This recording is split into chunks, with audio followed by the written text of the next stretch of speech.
ان الحمد للہ والصلاة والسلام علی رسول اللہ اعوذ باللہ السمیع العلیم من الشیطان الرجیم بسم اللہ الرحمن الرحیم۔ نماز کے حوالے سے ہماری بات ہوئی تھی، آج ہم دیکھیں گے زکوٰۃ کے حوالے سے، قرآن و سنت کی روشنی میں اس کی فردیت اور اہمیت کے حوالے سے۔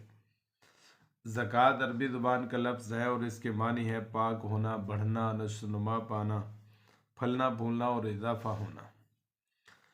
ایسی مالی عبادت جو ہر بالغ پر، عاقل پر اور صاحب نصاب پر جو شریعت نے ایک مقرر کیا ہے، 7.5 تولے زیور سونا، اس کے اوپر سال گزرنے پر ایک مرتبہ 2.5% ادا کرنا، اسے ہم زکوٰۃ کہتے ہیں۔ شریعت میں مال، نقدی، سونا، چاندی، اس کی وہ مقررہ مقدار جسے مسلمان کے پاس رکھے ہوئے ایک سال گزر جائے، اس کے اوپر 2.5% دینا لازم ہے۔ اس کا حکم 2 ہجری میں آیا، 1 رمضان المبارک میں نازل ہوا اور تفصیلی احکام اس کے فتح مکہ کے بعد ہوئے تھے سورہ توبہ میں، اور 9 ہجری میں اس کو نافذ کیا گیا اور باقاعدہ طور پر عاملین کو مقرر کیا گیا، اور قوانین زکوٰۃ اور جو عامل اس پر مقرر کیے گئے تھے ان کے بارے میں احکامات کو جاری کیا گیا۔ نماز کے بعد اسلام میں زکوٰۃ ہی کا مرتبہ آتا ہے جب اعمال کی بات کرتے ہیں۔ یہی وجہ ہے کہ مالی عبادات میں زکوٰۃ پورے دین کی نمائندگی کرتی ہے اور انسان کے اندر حقوق العباد کی ادائیگی کا ایک گہرا شعور بھی یہ دیتی ہے۔ اگر ہم دیکھیں تو اللہ تعالیٰ نے نماز کے ساتھ ہی اکثر مقامات میں زکوٰۃ کا ذکر کیا ہے، جیسے اللہ تعالیٰ نے سورۃ البقرہ میں آیت نمبر 43 میں فرمایا وَأَقِیمُوا الصَّلَاةَ وَآتُوا الزَّکَاةَ، نماز قائم کرو اور زکوٰۃ ادا کرو۔ اسی طرح سورۃ الحج میں بھی فرمایا فَأَقِیمُوا الصَّلَاةَ وَآتُوا الزَّکَاةَ وَاعْتَصِمُوا بِحَبْلِ اللَّهِ وَاعْتَصِمُوا بِاللَّهِ، نماز قائم کرو اور زکوٰۃ کو ادا کرو اور اللہ کے نظام کو، دین کو مضبوطی سے تھام لو، یعنی اس کے اوپر قائم ہو جاؤ اور اس میں پھسلنا نہیں ہے۔ اللہ تعالیٰ اور بندے کے تعلق میں مضبوطی آ جاتی ہے۔ اس کا فائدہ یہ ہوتا ہے جب ہم زکوٰۃ دیتے ہیں تو اللہ اور بندے کے تعلق میں مضبوطی پیدا ہوتی ہے، تو اس کی یہ ایک دلیل ہے وَاعْتَصِمُوا بِاللَّهِ کہ اللہ کے دین کو مضبوطی سے تھام لو۔ اسی طرح اللہ تعالیٰ نے زکوٰۃ کو حاجت مندوں اور نداروں اور بے کسوں اور بے بسوں اور بے سہاروں کا حق قرار دیا ہے۔ اللہ تعالیٰ فرماتے ہیں سورۃ الذاریات کی آیت نمبر 19 میں وَفِي أَمْوَالِهِمْ حَقٌّ لِلسَّائِلِ وَالْمَحْرُومِ، کہ ان کے مال کے اندر وہ لوگ جو سوال کرنے والے ہیں، ضرورت مند سوال کرنے والے ہیں، اور وہ لوگ جو محروم ہیں، جن کو نہیں دیا گیا، ان کا بھی حق ہے۔ جو بالکل محروم ہیں، جو غریب ہیں، جو کمزور ہیں، جو ناتواں ہیں، جو غربت کی چکی میں پس رہے ہیں، ہمارے مال کے اندر ان کا حق ہے، وہ ہم نے حق دینا ہے۔ اگر ہم زکوٰۃ دیتے ہیں، صدقہ و خیرات کرتے ہیں تو کوئی بڑی بات نہیں، بلکہ اپنے مال میں سے ان کا حق ادا کر رہے ہیں، تو ہم ان پر احسان نہیں کر رہے بلکہ ہم تو اپنا حق ادا کر رہے ہیں۔ اسی طرح فرمایا کہ خذ من اموالہم صدقۃ تطہرہم وتزکیہم بہا، سورۃ توبہ کے آیت نمبر 103 میں فرمایا کہ آپ ان کے مالوں میں صدقہ لیں اور اس کے ذریعے انہیں پاک صاف کریں۔ جب زکوٰۃ ادا کی جاتی ہے تو مال پاک اور صاف ہو جاتا ہے۔ اگر زکوٰۃ ادا نہ کریں تو اس کا حق ادا نہیں ہوتا۔ یہ مال کا حق ہے ہمارے اوپر اور اس کے ادا کرنے سے ہمارا مال پاک ہو جاتا ہے۔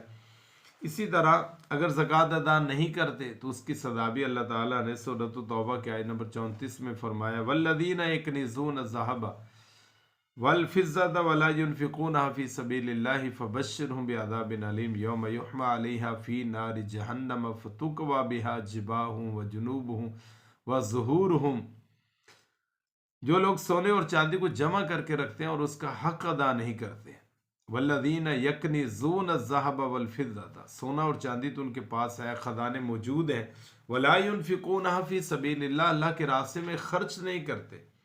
اللہ رب العالمین فرماتے ہیں فبشرهم بعذاب علیم، ان کو دردناک عذاب کی خوشخبری دے دو۔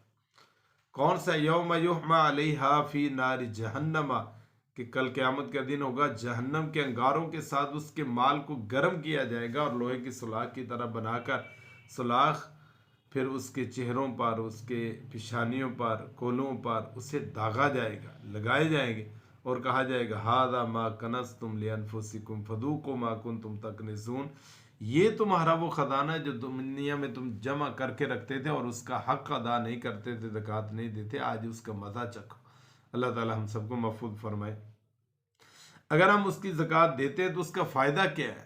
فرمائے ان الذین آمنوا وعملوا الصالحات واقاموا الصلاة وآتوا الزکاة لہم اجرہم عند ربہم، جو ایمان لاتے ہیں، نیک اعمال کرتے ہیں، نماز پڑھتے ہیں اور زکوٰۃ ادا کرتے ہیں، اللہ کے ہاں ان کے لیے اللہ کے پاس اجر ہے۔ اللہ نے وہ اجر تیار کیا اور وہ یقیناً جنت کی شکل میں ہے، اللہ کی نعمتوں کی شکل میں ہے۔ سورۃ البقرہ کے آیت نمبر 277 میں فرمایا، اور یہ آخرت کی کامیابی کا بہت بڑا ذریعہ۔ اللہ تعالیٰ فرماتے ہیں والذین ہم للزکاۃ فاعلون، اہل ایمان کی نشانیاں بیان کرتے ہوئے فرمایا قد افلح المؤمنون الذین هم فی الصلاۃ خاشعون والذین هم عن اللغو معرضون والذین هم للزکاۃ فاعلون، جہاں پر دوسرے باتوں کا تذکرہ کیا، نماز کا اور حیا کا، وہاں پر یہ بھی فرمایا کہ وہ اپنے مال کی زکوٰۃ دیتے ہیں۔ ایسے بندے کامیاب ہیں، یہ کامیابی اور کامرانی کو پانے والے ہیں۔ تو فرمایا الذین یقیمون الصلاۃ ومما رزقناہم ینفقون، اہل ایمان کی، مومنوں کی نشانی یہ ہے۔ سورۃ الانفال کے اندر اللہ تعالیٰ نے فرمایا الذین یقیمون الصلاۃ ومما رزقناہم ینفقون، ان کی نشانی یہ ہے کہ وہ نماز کو قائم کرتے ہیں اور جو ہم نے ان کو دیا اس میں سے خرچ کرتے ہیں۔ یہ آخری ایک لطیف سا نقطہ ہے، اس پر ہمیں غور کرنا چاہیے۔ ومما رزقناہم ینفقون، جو ہم نے ان کو دیا اس میں سے خرچ کرتے ہیں۔ بھئی ہم تو اللہ پر کوئی احسان نہیں کر رہے، ہم کو بڑا مار کا نہیں مار رہے، بلکہ اللہ نے ہمیں دیا ہے نا، اس کے دیے ہوئے میں سے ہم دے رہے۔ اگر وہ دینے والا ہی ہم سے مال کو روک لے، اگر وہ دینے والا ہی عطا نہ کرے تو پھر ہم کیا کر سکتے ہیں؟ اللہ نے دیا ہے اور اس نے ہم سے مطالبہ کیا ہے کہ آپ نے 2.5% دینا ہے بس، تو یہ کوئی بڑا نہیں ہے۔ اگر وہ بھی نہ دے تو یہ بڑی بدقسمتی ہے کہ دینے والے کی ہم بات بھی نہیں مانتے، دینے والے کا ہم حکم بھی نہیں مانتے۔ حالانکہ وہ دینے والا ہے، وہ چاہے تو روک بھی سکتا ہے اور اس کو کون پوچھنے والا ہے؟ کوئی پوچھنے والا نہیں۔ اللہ نے ہمیں بن مانگے دیا ہے، اللہ نے خزانوں کے ہمارے لیے رحمت و برکات کی بارش کر دی ہے، اللہ نے اپنا احسان اور کرم کیا ہے، لیکن ہم پھر بھی اس کی بات کو نہ مانیں تو اس سے بڑی کوئی بدقسمتی اور نہیں ہے۔